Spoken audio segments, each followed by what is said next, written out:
اللہ اکبر۔ اور اگر پھر بھی کسی کو یقین نہ آئے تو وہ حضرت وابصہ رضی اللہ تعالیٰ عنہ سے پوچھ لیں۔ حضرت وابصہ رضی اللہ تعالیٰ عنہ فرماتے ہیں کہ مجلس سے رسول لگی تھی، صحابہ بیٹھے کہ میں جا کے کونے میں پیچھے بیٹھ گیا۔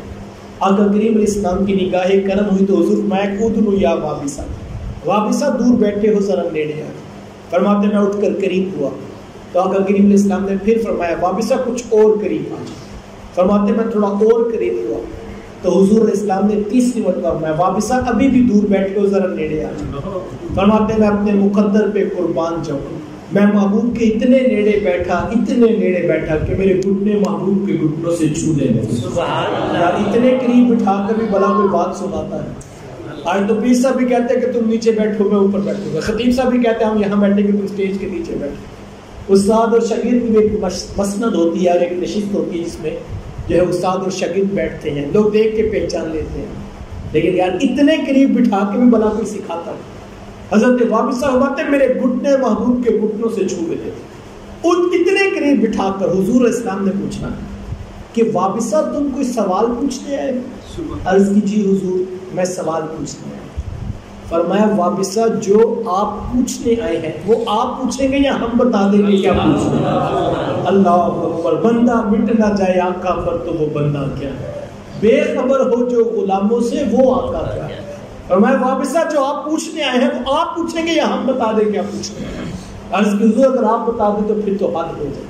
تو حضور فرمایا کہ سنو وابصہ، آپ یہ پوچھنے آئے ہیں کہ نیکی کیا ہے اور شر کیا ہے، خیر کیا ہے اور شر کیا ہے، یہی آپ کا سوال ہے؟ عرض کی جی حضور میرا یہی سوال ہے۔ فرمایا وابصہ اس کا جواب اپنے آپ سے لینا یہ جواب ہمیشہ کروانا۔ عرض کی حضور کا جواب آتا ہوتا تو پھر سوال ہی کیوں پیدا ہوتا؟ آقا کریم علیہ السلام نے 3 انگلیاں سینے پہ مارتے ہوئے فرمایا کہ وابصہ یہ مفتی اندر بیٹھا ہے اسی سے پوچھ لیا، یہ خود بتائے گا کہ نیکی کیا ہے اور شر کیا ہے۔ تو حضرت حذیفہ رضی اللہ تعالیٰ عنہ فرماتے ہیں کہ میں نے کیا سوال پوچھنا تھا، خود حضور نے فرما دیا کہ اے حذیفہ اللہ تجھے بھی بخشے تیری ماں کو بھی بخشے، بتا کام کیا۔ اب حضرت حذیفہ تو خاموش کھڑے، اللہ اکبر۔ تو آقا کریم علیہ السلام نے خود ہی وقفہ سکوت توڑتے ہوئے ارشاد فرمایا کہ سنو حذیفہ ان ھذا ملک لم ينزل الارض قط، ابھی ایک فرشتہ میرے پاس آیا تھا جو آج سے قبل پہلے کبھی زمین پر نہیں تھا، اور حذیفہ آج وہ اسپیشل رب سے اجازت لے کر آیا تھا، اور اس نے 2 کاموں کی اجازت دی۔ ایک اس نے عرض کیا کہ مالک مجھے اجازت دینا میں بھی تیرے رسول کو جا کے سلام نہ کر کے، تو حذیفہ وہ ہمیں سلام کرنے آیا تھا۔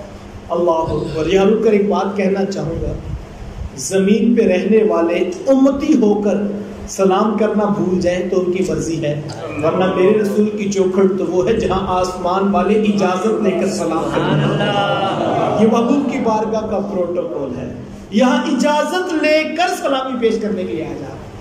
اللہ اکبر۔ اور میرے استاذ مکرم فرمایا کرتے ہیں یار سلام پڑھنے سے نہ روکا کرو، کوئی صبح پڑھتا ہے تو پڑھنے دو، کوئی دوپہر پڑھتا ہے تو پڑھنے دو، کوئی رات پڑھتا ہے تو پڑھنے دو۔ کہا یہ تو وہ وظیفہ ہے جو رب نے حجر و شجر کو بھی عطا کیا۔ اور مولا کائنات حضرت علی المرتضیٰ رضی اللہ تعالیٰ عنہ فرماتے ہیں میں آج تک اس پتھر کو بھی جانتا ہوں کہ میرے حضور جب بھی اس کے قریب سے گزرا کرتے وہ حضور کو سلام پیش کیا کرتا۔ یار پتھر ہو کے محبوب کو سلام کرے اور انسان امتی ہو کے پڑھنا بھول جائے، یہ ہو نہیں سکتا ہے۔ اپنی اولادوں کو یہ وظیفہ سکھاؤ۔ محرم الحرام شروع ہو گیا اور مجھے اور آپ کو اس کے لیے اپنی اولادوں کو ہاتھوں میں تسبیحاں حضور کے نام کی پکڑائے۔ علماء نے اس بات کو لکھا ہے اگر اولاد اکھڑ مزاج ہو اور ضدی ہو اور اس کے لہجے میں تلخی ہو تو کوئی دامنی کوئی وظیفہ نہیں، صرف حضور پہ درود پڑھنا سکھاؤ، یہ درود مٹھاس پیدا کرے گا اس کے لہجے میں۔ میرے استاد فرمایا کرتے ہیں یہ کھنڈ بھی ہے، یہ شہد بھی ہے، یہ سینے کی ٹھنڈ بھی ہے۔ تو درود شریف پڑھنے کا مزاج پیدا کیا جائے کثرت کے ساتھ، جو ہے وہ یہ سعادت نصیب ہے۔ دوسری بات فرمایا حذیفہ وہ فرشتہ ایک تو سلام کرنے آیا تھا اور دوسرا حذیفہ وہ رب سے اجازت لے کر آیا تھا، اور اس نے مجھے آ کر بتایا ہے کہ میری بیٹی فاطمہ جنتی عورتوں کی سردار ہے اور میرے بیٹے حسنین کریمین جنتی سردار کا کوئی سردار، جنتی جوانوں کے بھی سردار ہیں، سیدہ شباب اہل الجنہ حضور نے فرمایا یہی دو نوجوان ہیں جو جنتی جوانوں کے بھی سردار ہیں۔ اللہ اکبر۔ اچھا یار یہ حدیث آپ نے علماء سے پہلے بھی سنی ہوگی کہ حسنین کریمین رضی اللہ تعالی عنہما جنتی جوانوں کے بھی سردار ہیں۔ کسی کو وضو کے فرائض شاید تفصیل سے نہ آتے ہوں، انگلیوں میں اس کو شاید یاد نہ ہو، تو بعض کا ہوتا ہے بندے کو فرض تو نہیں یاد ہوتے لیکن اس کو طریقہ آتا ہے وضو کرنے کا۔ لیکن ہو سکتا ہے کسی سے میں یہاں پوچھوں کہ آپ کو جو ہے وہ دعائے قنوت آتی ہے تو شاید وہ کہے کہ نہیں میں بھی یاد کرنا ہے۔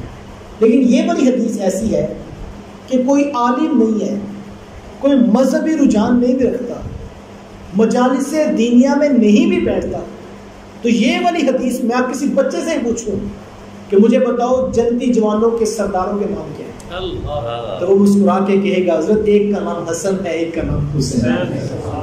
یہ بات پکی ہے نا۔ 1400 سال بعد توجہ چاہوں گا، 1400 سال بعد بچے بچے کو محبوب کی یہ حدیث یاد ہے، جبکہ اگر 14 صدیاں قبل پیچھے پلٹے تو آقا کریم علیہ السلام نے اس سند کے مطابق رات ایک مرتبہ عشاء کی نماز کے بعد اپنے صرف ایک صحابی حضرت حذیفہ رضی اللہ تعالیٰ عنہ کو بتایا تھا کہ جنتی جوانوں کے سرداروں کے نام حسنین کریمین۔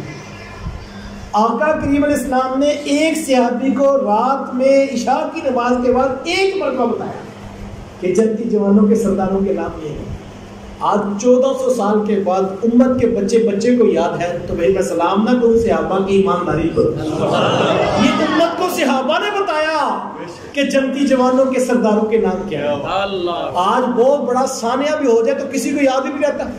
میں بھی بیٹھے جو ہے ایک بات سنا رہا تھا 4 ماہ قبل کی، تو مجھے 2-3 حوالے ڈال کے یاد کرانا پڑا، یہ واقعہ ہوا تھا 4 ماہ پہلے، لیکن 1400 سال گزر گئے، لیکن سب کو پتا ہے جنتی جوانوں کے سرداروں کے نام کیا ہے۔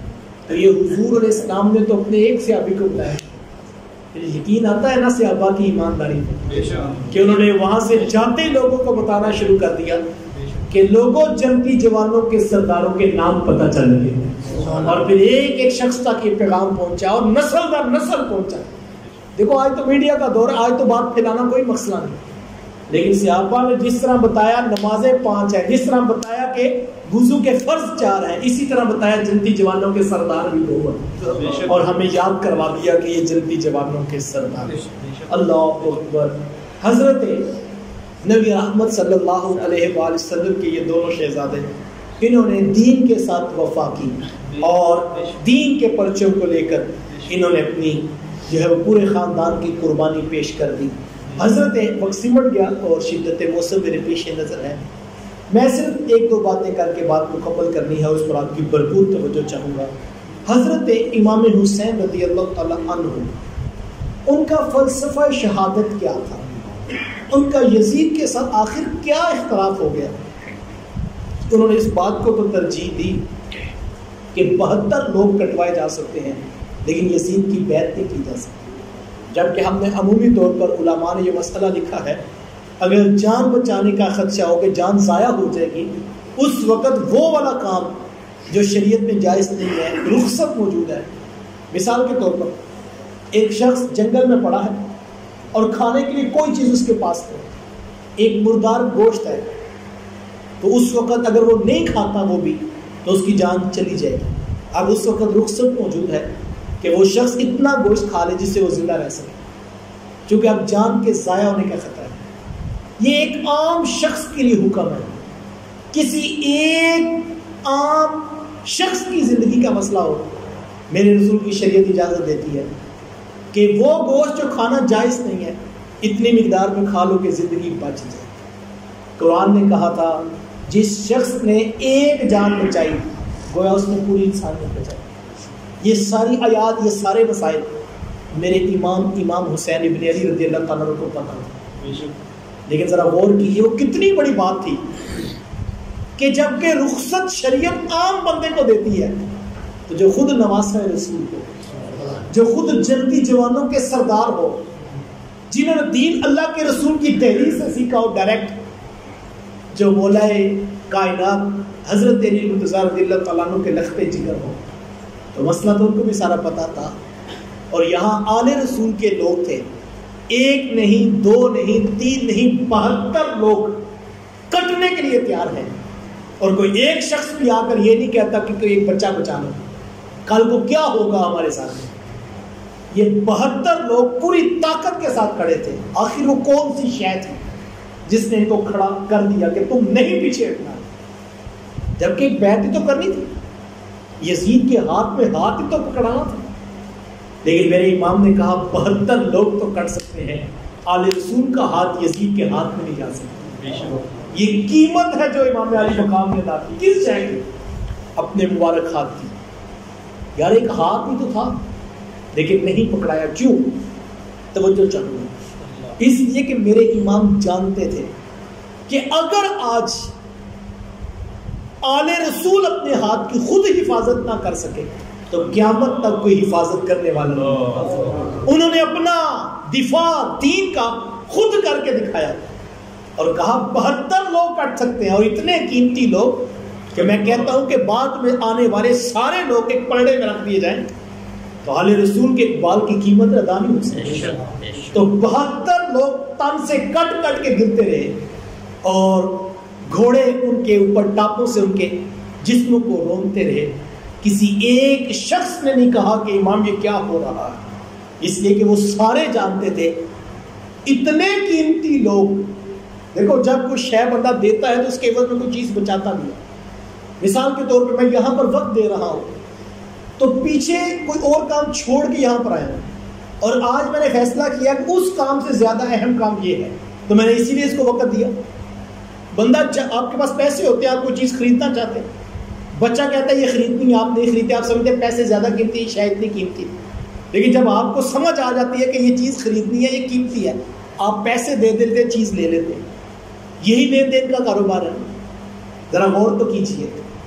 ایک طرف اتنے قیمتی لوگ